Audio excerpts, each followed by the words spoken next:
Okay, so our second speaker is Michael Cao.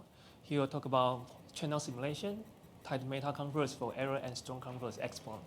Michael, please. Hello, everyone. Good afternoon. Thank Hao-Chung for the introduction. So welcome to my talk. Today I'll talk about my joint work with. Do we have anything that I can hold and speak?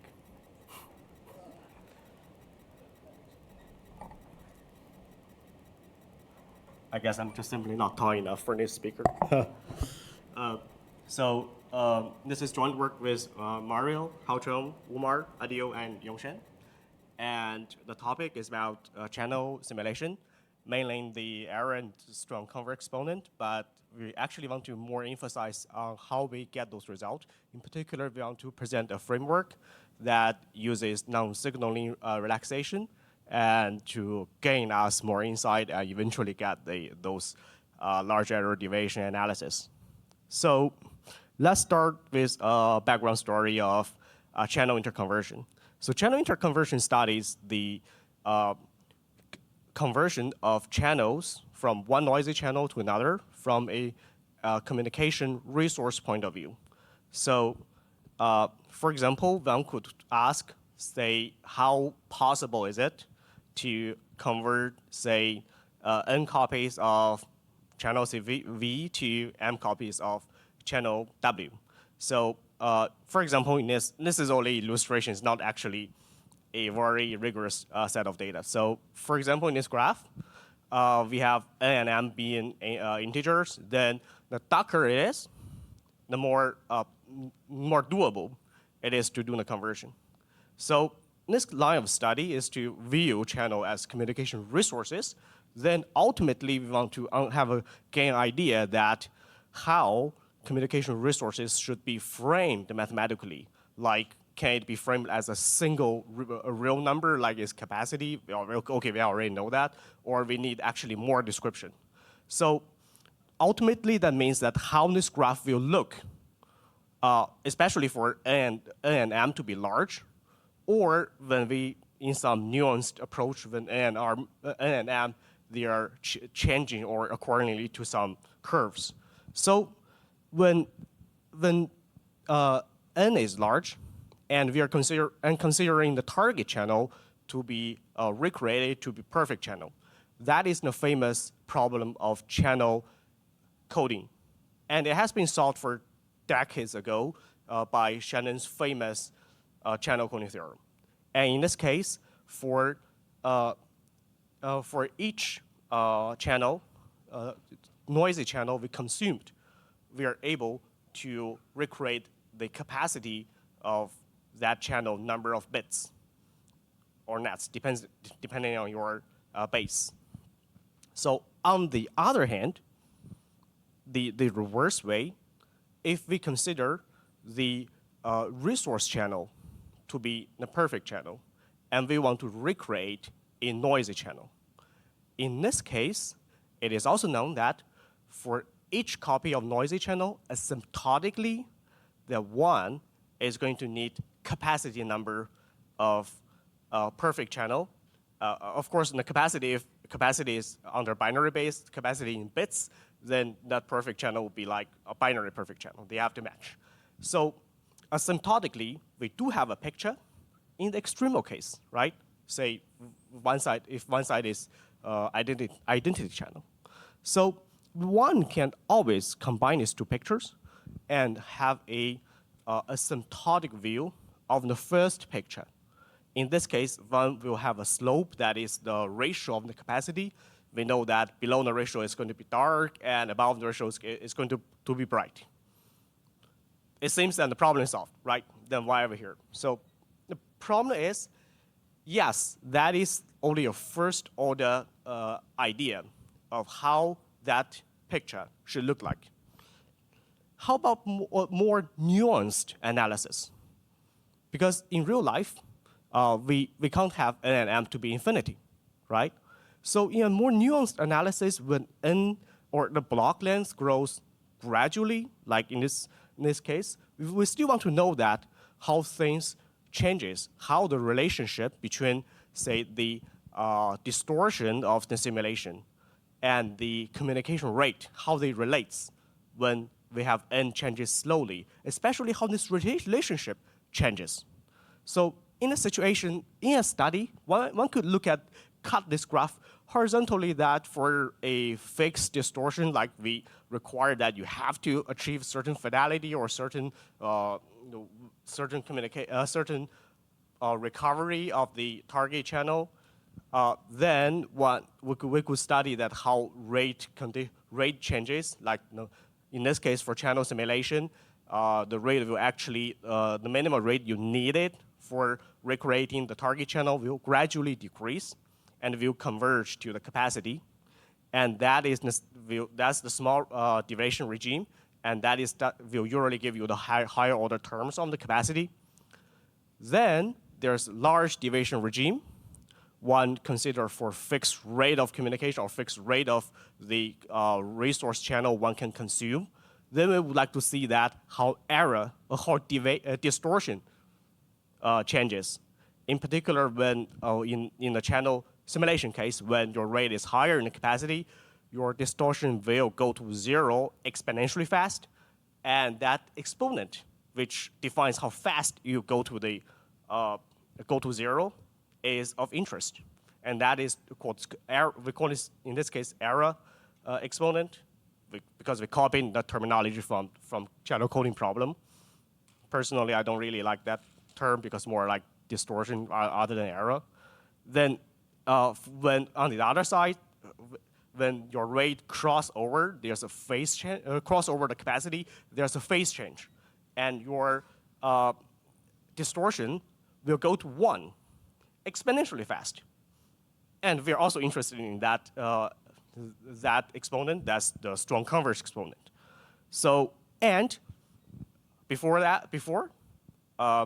we don't know what these two exponents are. So to study these more refined analysis, one popular way is to go through a one-shot approach. Where in the very beginning, one focus on the relationship between the message size m and the distortion coefficient epsilon. Okay, that also depending on your regime, right? So how you measure the distortion, like if you, for example, like max total variation distance correspond to the maximum error encoding. But I mean, there are all kinds of distance functions. Then we focus on the one shot. We have a relationship. Sorry. For example, in the channel simulation, one roughly have a relationship that looks like this, characterized by the smooth. Actually, it is partial smooth max information, but I wrote, okay, that doesn't matter too much. The smooth max information. Then one apply these results to unfold, and in this case, at least one can recover the reverse Chern theorem. The I max epsilon will converge to the mutual information of the channel. Nothing surprise. Of course, in this case, you can have a better result. You will have a second order capacity. We already got that before. Okay. Then let's return to the quest to get the error exponent and strong converse exponent, following this approach. Firstly, we have the one shot. And let's start with the pure classical case, where we have the very natural setup. We have shear randomness. And we have the encoder, decoder, and encoding enter, and decoder and share D are sending a message size of m. So the whole thing can be written as a optimization program. So the minimal distortion with respect to all possible protocols. Looks nice, right? But this program is not really, tractable. It's difficult to solve. We do have upper and lower bounds, but not exact solutions. So what do we do? What we're proposing, one approach is to relax this program. We relax this program by relaxing the shear resources to the way that is like what physicists like to call non-signaling. meaning that without communication, Alice and Bob cannot really speak to each other. But we don't really give any hard constraint on how this shared resources looks like physically. We know this is intuitively, because I'm not really a physicist, like a minimal requirement. If one relaxes it to such a way, one can rewrite this program into a linear program in this case. Of course, if you look at the screen, it's not really a linear program here because the cost function is not really linear program. That doesn't matter. One can play around, and by introducing more auxiliary variables, it will be a linear program. So, and this is oh shit, I forgot to put in the citations. I think was in the Mario's paper years ago. Was you guys the first doing it? Okay. This is already known. Okay, this relaxation is already known. So naturally, that immediately give you a bound because this is relaxation, and you're talking minimum. This one will be lower, right? So you know that your your distortion is going to be worse, like higher. So, but the real question is like, how close are these two programs? That is the key point of today's talk. We're arguing that not that far away. The way to realize it is firstly, say, for any solution for the non-signaling. Say we have a non-signaling solution, W tilde NS. And of course, in a solution together with the dual variables, zeta, which is useful layer, we can construct a shared randomness protocol of size m prime such that they have an inequality relationship. One can imagine that m and m prime to be huge, then the number there is not going to tend to 0. Therefore, it is useful. Okay, now the next slide. So the way to do that is to construct the shared randomness protocol using rejection sampling, where the shared randomness is actually related to the dual variable zeta. So everybody actually distribute according to zeta, normalized, because they equal to m. Then one can play around with rejection sampling for interesting observation. So that's the rounding results. What can we do? Imagine that m prime equals m. Actually, in this case, one only need m prime to be larger than m, larger or equal to. Let them tend to infinity. You don't need to tend to infinity, okay? For as long as the m prime larger than m, this is going to hold. And 1 minus 1 over e is a fixed number, which means which immediately means that you just play around. The success, simulation success, or 1 minus distortion, they are related like multiplicatively. You take which you can be viewed like the off by at most 3 bits, log minus log, then 1 minus 1 over e, right? Also, immediately one knows that the simulation capacity stays same if you are relaxing your resources from sheer randomness all the way to non-signaling. And the shared entanglement assisted one is sitting in between, so you got that automatically. These are relatively straightforward implications. We also have the implication that that rounding result is tight enough that enables you to get the error exponent and strong converse exponent, in the sense that in the sheer randomness case, they are going to be same as the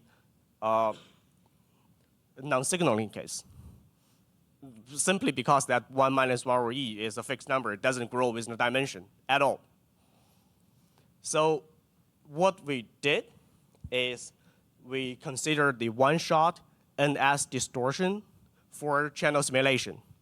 which can be nice in pure classical case, plus it can be nicely written like that, which we run a whole bunch of relatively standard but relatively complicated method to rewrite the error exponent in an NS case using Rayleigh divergence.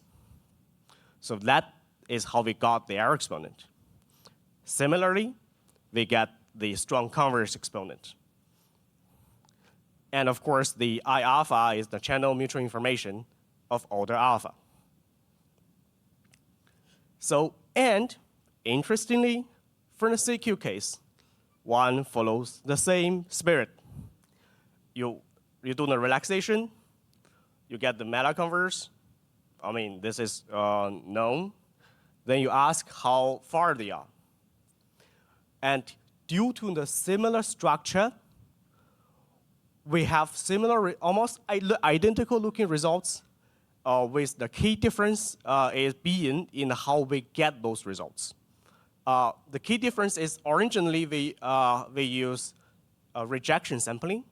In this case, we use coherent rejection sampling were used for remote state preparation, which is basically the same as rejection sampling, but at the key step, you use Ullmann theorem. So implication 1 and 2, same. Implication 3, still same, because it follows same structure. Then one can do a analysis of the error exponent and strong converse exponent of the non-signaling case for CQ channel simulation under the purified distance in this case. So this is done in purified distance. And after some struggling, one gets an expression in using the sandwiched alpha order channel mutual information. So that's error exponents. Then similarly, strong converse exponents. Yeah, I am skipping a lot of technical details on how to prove that, but I don't think that is terribly relevant. So in conclusion, what we did is we filled the gap that for channel simulation, for fixed rate, and now we know how the epsilon changes. This the other way around. We know how the distortion changes for CC channel in the total variation distance and CQ channel in the maximal purified distance. But actually, we are more interested in advertising this framework that one considers the NS relaxation of the original communication task. Then, by proving that this NS relaxation is a reasonably good approximation, and this under NS relationship, things can be analyzed and gives you results, and this results applies to the original communication task in multiple regimes and across classical, quantum, and also different metrics in terms of measuring the distance. So thanks. I still have got more time. I guess no one really hates if the talk is short.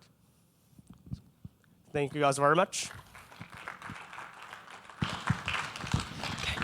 Any questions?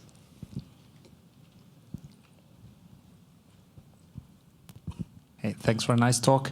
So it seems that kind of channel simulation is intrinsically much simpler than coding somehow, that you can solve all of these quantities that sometimes you cannot for coding. Why? Like any intuitive reason why this should be the case? Firstly, in classical case, a lot of coding questions were solved. Yeah, sure, but Then in this case, we solved channel simulation under a certain regime, right? But if you look closely, we assume that Alice is classical, right? I didn't really talk about the situation when Alice is quantum. Sure. I did that deliberately. Because whenever Alice is quantum, or similarly, you can in coding problem is reversal, that is Bob being quantum. So you would think that coding CQ would be easy, right? No, it's just because in that case, X corresponds to Alice being quantum. It is pretty difficult. We do have some rounding results for the QQ case, but it is not strong enough. Yes, so which does not automatically allow us to think about non-signaling in QQ case. I guess that's one of the reasons. Yeah, okay, thanks a lot.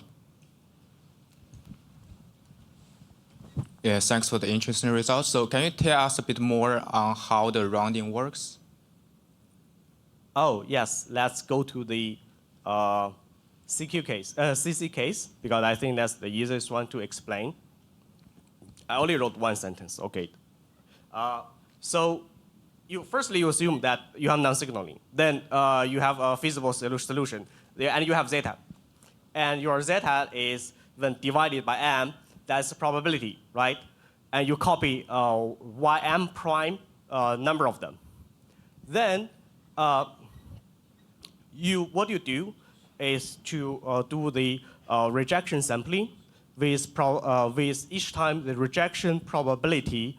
Now this is rejection probability directly related to the maximal, Dmax in this case. Okay, I suddenly couldn't remember the details of that rejection probability, but I remember that when you times that rejection probability into this zeta divided by m, you effectively using the fact that this zeta is greater or larger than w. So then, this number is the probability that rejection sampling is successful. And I remembered that you effectively leverage data greater or larger than w tilde, and therefore you have your target, the probability you constructed will have two parts. One is the probability of being success in rejection sampling, and in that case you will at least get w tilde because that is larger than this one, then plus remaining one, but remaining one is also positive. That's roughly how it goes.